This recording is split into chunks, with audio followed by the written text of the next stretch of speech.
Alors nous sommes aujourd'hui le 23 juillet 2015 et je crois en avoir parlé déjà dans un autre de mes témoignages, mais il n'y a pas longtemps. Mais par principe, je prends le temps de reprendre un peu ce que j'avais pu dire dans l'autre témoignage. Ça me paraît important à dire. Très souvent, je vous témoigne que Dieu est celui qui sait mieux que nous-mêmes de quoi nous avons besoin. Eh bien, j'ai fait une expérience encore. Je crois que depuis 2011, je vous mets des témoignages qui le démontrent, hein, qui en attestent la réalité.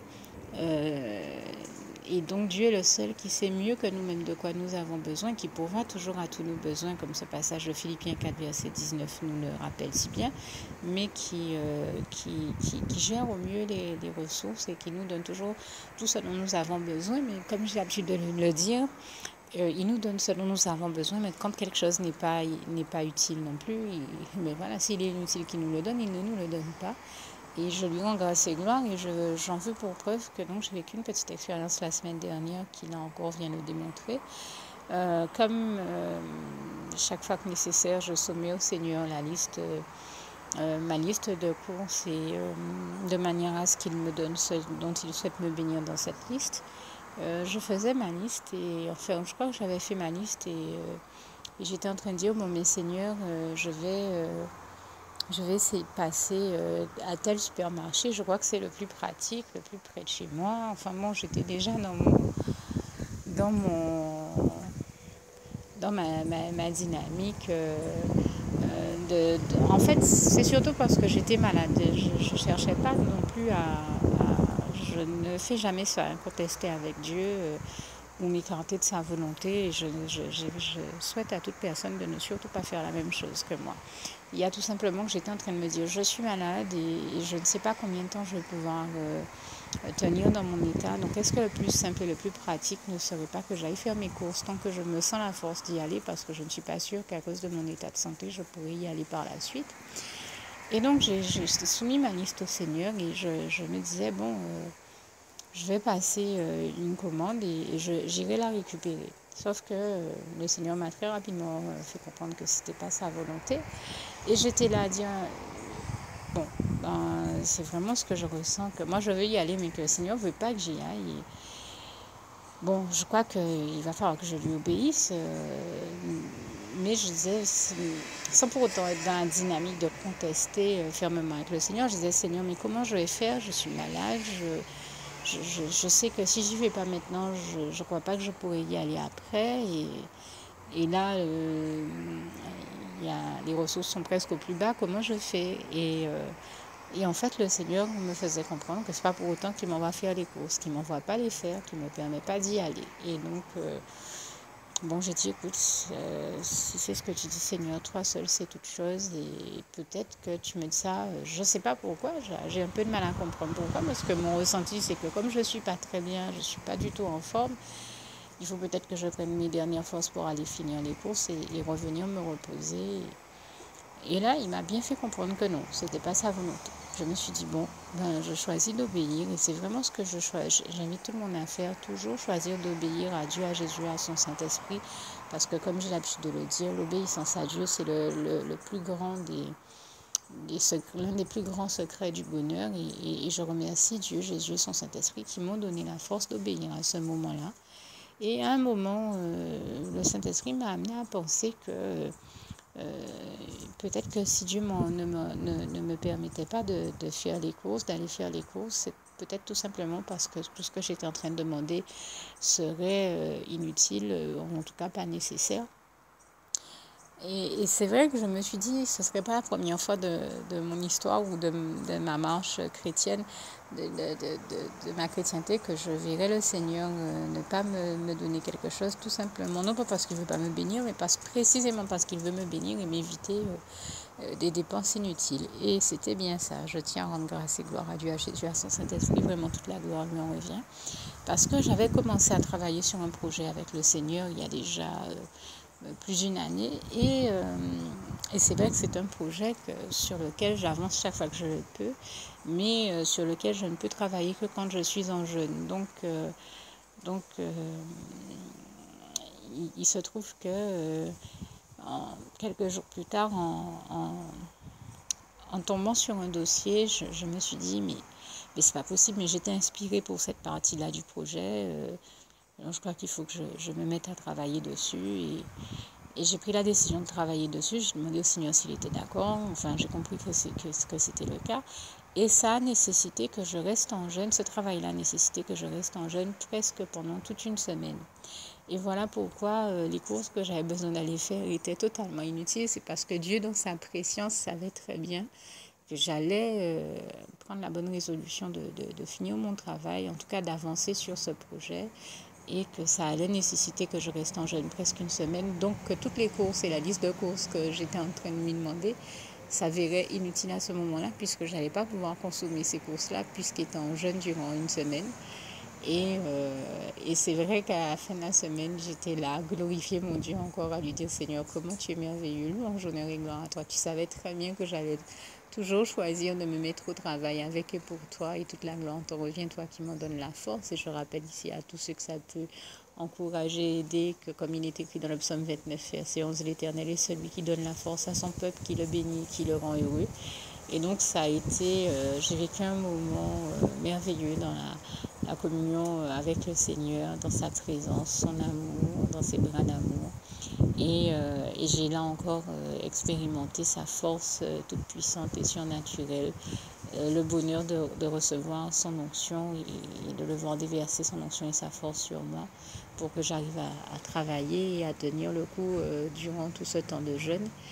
Et j'étais très heureuse de pouvoir vous témoigner à la fin de ce temps de jeûne, de prière et de travail que le Seigneur a amené à l'existence ce projet à travers moi et toute la gloire lui en revient. Nous sommes enfin arrivés, j'ai envie de dire, à la phase active et visible de ce projet et toute la gloire en revient à Dieu, à Jésus, à son Saint-Esprit. C'était un vrai bonheur, c'était un moment d'accomplissement, de réalisation et de réussite que j'attendais beaucoup. Et un peu comme un temps d'accouchement après une longue grossesse. Mais là, je parle, comme diraient certaines sœurs en Christ, de notre type d'accouchement, non pas charnel, mais spirituel. Il était temps pour moi de mettre au monde ce bébé que le Saint-Esprit m'avait inspiré, dont le Saint-Esprit m'avait inspiré. Et j'étais tellement heureuse de pouvoir le faire enfin, même si ça a demandé longtemps de jeûne, de prière et de travail, mais c'était un vrai moment de bonheur et bien entendu, je n'ai certainement pas regretté de ne pas avoir eu à manger ou à avoir acheté à manger. Au contraire, je remercie l'Éternel, mon Dieu, je lui rends grâce et gloire parce que même dans ça, je vois sa gloire, parce que je vois comment Dieu sait toujours toutes choses. Là où nous ne comprenons pas, où nous ne savons pas, où nous ne voyons pas certaines choses, Dieu sait très bien tout ce qui est en train de se passer, tout ce qui va se passer et qui continuera à se passer. C'est bien pourquoi il sait mieux que nous-mêmes tout ce dont nous avons besoin ou pas. Et là, il savait que je n'aurais pas eu besoin de nourriture. Voilà pourquoi il ne m'envoyait pas faire des courses. Et je tenais à remercier le Seigneur parce qu'en effet, il m'a fait réaliser des économies réelles. Et puisque j'aurais fait des dépenses inutilement si j'étais allée faire ces courses-là, d'autant que des fois on part faire des courses, mais on se retrouve à toujours faire des dépenses à côté qui sont imprévues. Donc je remercie le Seigneur et je témoigne encore qu'il est réellement celui qui nous fait réaliser les meilleures économies de manière à ce que nous puissions joindre les deux bouts en fin de mois ou se rendre compte qu'on a eu une année prospère en fin d'année, d'autant que le Seigneur est celui qui veut nous voir tous heureux et épanouis ainsi que prospérer, comme ce passage de 3 Jean verset 2 nous le rappelle bien. Si ce témoignage a touché votre cœur, vous a plu et que vous n'avez pas encore fait la prière qui va suivre, je vous invite vivement à la faire de la part du Seigneur Jésus. Et je termine en vous disant que Dieu vous garde et vous bénisse tous et en vous citant ce passage si cher à mon cœur qui est aussi le souhait de mon cœur pour vous, Philippiens 4, verset 7. Que la paix de Dieu qui surpasse toute intelligence garde vos cœurs et vos pensées en Jésus-Christ. À bientôt. Juste une petite précision pour tous ceux qui ne sont pas encore, qui n'ont pas encore choisi la meilleure des options qui soit, qui est celle d'aller se placer, de faire le choix à soi-même, d'aller se placer dans les bras d'amour de Jésus-Christ, pour se mettre à l'abri de ce monde cruel. Eh bien, je partage avec vous la prière par le biais de laquelle on y accède. Et commence par vous rappeler également ce passage de Jean 14, verset 6, où il est écrit que Jésus-Christ est le chemin, la vérité et la vie. Nul ne vient au Père, Dieu, sans passer par le Fils Jésus-Christ, bien sûr. Je le dis à ma manière, vous regarderez comme il est actuellement écrit dans vos Bibles là encore. Et donc, n'hésitez pas à ouvrir vos cœurs à Dieu, à Jésus, à son Saint-Esprit, à être sincère avec lui et à lui adresser la prière qui suit, à lui dire tout simplement, Éternel mon Dieu, Seigneur Jésus-Christ, moi, un tel, vous dites votre nom et votre prénom, je t'accepte aujourd'hui comme mon sauveur personnel, le seul maître et roi de ma vie. Je remets toute ma vie entre tes mains puisqu'elle t'appartient, Éternel mon Dieu, puisque tu l'as créée, cette vie. Donc tu en es donc le seul maître et propriétaire comme de tout ce qui existe dans tout l'univers. Je remets donc toute ma vie entre tes mains, je te la donne.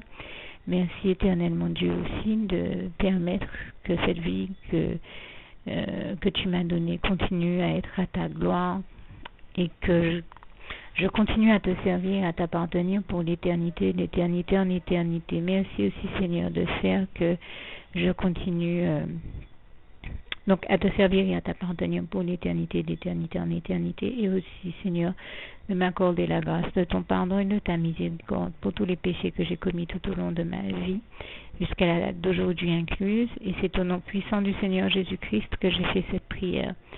Et à vous tous qui avez fait cette prière, je vous dis que Dieu vous bénisse abondamment, puissamment, richement, et surtout n'hésitez pas à la partager avec tous vos proches et contacts, amis, membres de vos familles, collègues, bien-aimés, tous ceux que vous aimez, et surtout tous ceux à qui Dieu vous mettra à cœur, avec qui Dieu vous mettra à cœur de la partager. Et comme j'aime à le dire, si vous n'avez pas encore pris le temps de faire cette prière, comprenez bien que voilà, ça ne vous coûte rien de la faire, c'est gratuit, c'est indolore, et que voilà, vous n'êtes pas obligé de me croire, mais moi il m'est arrivé tout comme vous de devoir faire cette prière un jour dans ma vie, et quand on m'a proposé de la faire, je me suis dit, et si c'était vrai, et si c'était vraiment Dieu qui, par ce biais-là, m'appelait à lui et me demandait de lui donner ma vie, de l'accepter, c'était Jésus qui était en train de vraiment me tendre la main et qui était en train de me demander de l'accepter comme mon sauveur personnel, je ne pourrais pas passer à côté de l'occasion de lui dire oui, parce qu'il faut aussi que je reste ouvert ou ouverte à ce que Dieu peut avoir à me dire. Il faut que je garde mon cœur et mon intellect ouverts à ce que Dieu peut avoir à me dire. Donc je me suis dit, je ne peux pas courir le risque de passer à côté de mon éternité, de passer à côté des meilleures choses de la vie, surtout si le maître et créateur de la vie m'appelle et cherche à me sauver. Pour être sauvé, il faut bien que je lui dise oui, que je souhaite qu'il me sauve. Oui, Seigneur Jésus-Christ, je t'accepte comme mon sauveur personnel. Et c'est le sens de cette prière. Et comme je dis, elle ne nous coûte rien à faire. Et puis surtout, moi je vous dis, du jour où je l'ai faite, j'ai vu Jésus changer ma vie en mieux sur tous les plans. Et donc je crois que ça ne vous coûtera rien, ça ne vous coûte rien vous non plus de la faire et puis d'expérimenter, de regarder comment les choses vont se dérouler dans votre vie, de regarder Jésus changer votre vie en mieux, à vous aussi. Et d'en faire l'expérience. Et pour en faire l'expérience, il faut commencer par faire cette prière. Donc si vous ne l'avez pas encore dite, réembobinez tout simplement cette vidéo ou ce document si vous préférez. Réécoutez-le et dites avec moi la prière que vous m'avez entendu mentionner. Et n'oubliez surtout jamais que tout est possible à celui qui croit en Dieu, en Jésus-Christ et en son Saint-Esprit, comme il est écrit en Marc 9, verset 23, et que tout est possible à Dieu, comme il est écrit en Marc 10, verset 27. Que Dieu vous bénisse donc et à bientôt.